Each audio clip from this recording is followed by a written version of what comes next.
ওরে দয়াল চাঁদাসি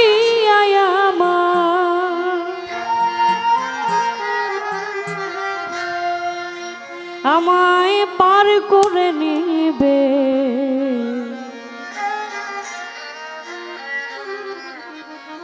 এমন সৌভাগ্য আমার কোন দিন হবে। একজন ভক্তের সবসময় দয়ালের কাছে নিবেদন থাকে শেষের দিনে, সেই চরম দিনে যেন আমার পরম বন্ধু আমাকে পার করে নেয়। একজন ভক্তের সবসময় এই আকুতি মিনতি থাকে, সেই ভক্তেরই সৌভাগ্য যে কিনা সেই দিন সহজেই পার হতে পারে। সেখান থেকে ভক্তের জায়গা থেকে আমার এই গানটা। দয়ালে চাঁদাসি আমার, দয়ালে চাঁদাসি আমায় পার করে নিবে, এমন সৌভাগ্য আমার কোন দিন হবে, এমন সৌভাগ্য আমার কবে হবে।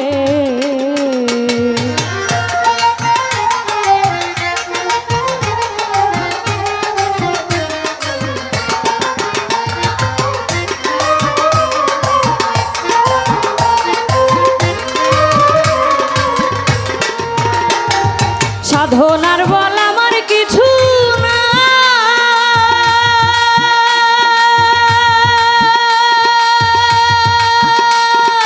কেমন সে পারে যায়,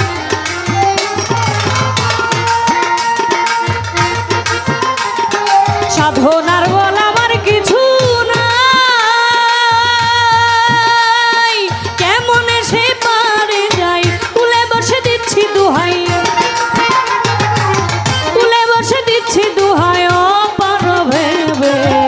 এমন সৌভাগ্য আমার কবে হবে, এমন সৌভাগ্য আমার কোন দিন হবে।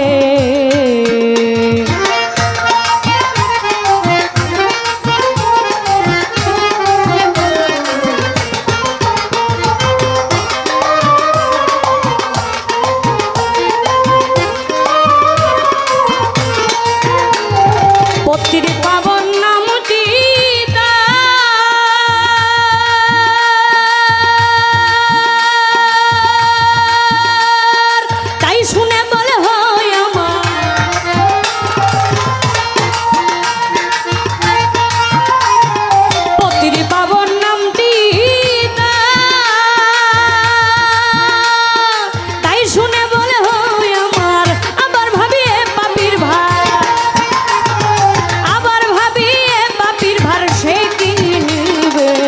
এমন সৌভাগ্য আমার কোন দিন হবে, এমন সৌভাগ্য আমার কবে হবে।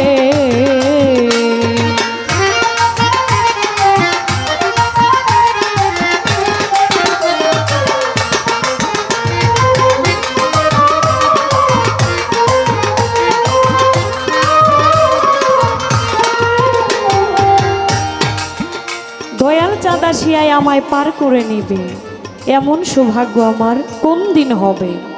সাধনার বল আমার কিছু নাই, কেমন এসে পারে যায়।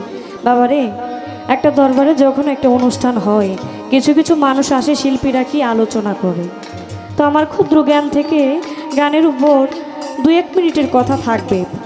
আমার এই গানটি লিখেছেন লালন সাইজি। এই গানটিতে বলেছেন, সাধনার বল তো আমার কিছু নাই, কেমন এসে পারে যায়, দয়াল আমি সবসময় তোমার নামের দোহাই দেই, সে কুলে বসে দিচ্ছি দোহাই অপারো ভেবে।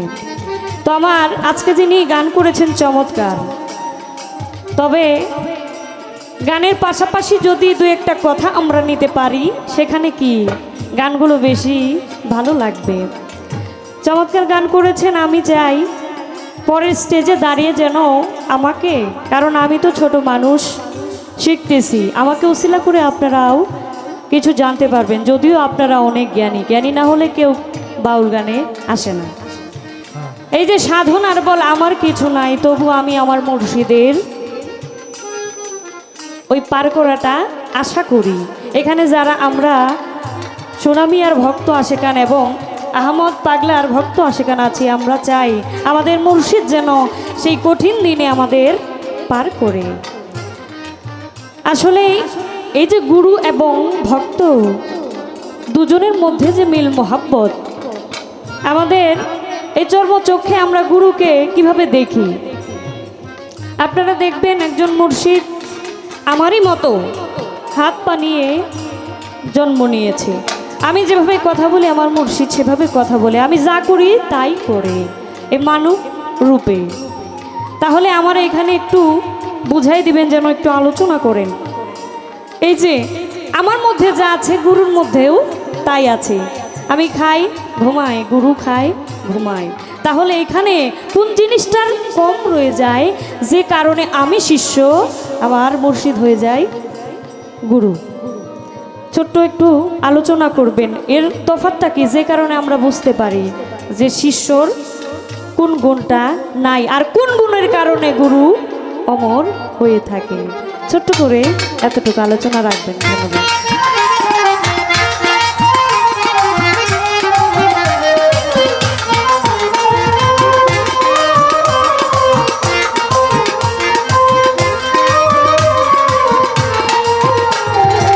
লালন সাইজির এই গানে আরেকটি কথা শুনতে পাই, পতিত পাবন নামটি তার, তাই শুনে বল হয় আমার, আবার ভাবি এই পাপীর ভার সে কি নিবে। পতিত পাবন এই শব্দটার অর্থ কি আমি একটু জানতে চাই। গুরু পদে ভক্তি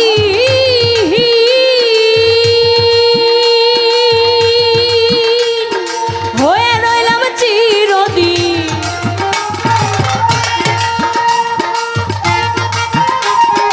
গুরু পদে ভক্তি হয়ে রইলাম চিরদিন। লালন বলে কি করিতে, লালন বলে কি করিতে এলাম ভবে, এমন সৌভাগ্য আমার কোন দিন হবে, এমন সৌভাগ্য আমার কবে হবে। দয়ালে চাঁদা শিয়ায় আমার, দয়ালে চাঁদা শিয়ায় আমায় পার করে নিবে, এমন সৌভাগ্য আমার কোন দিন হবে, এমন সৌভাগ্য আমার কবে হবে, এমন সৌভাগ্য আমার কোন দিন হবে, এমন সৌভাগ্য আমার কোন দিন হবে।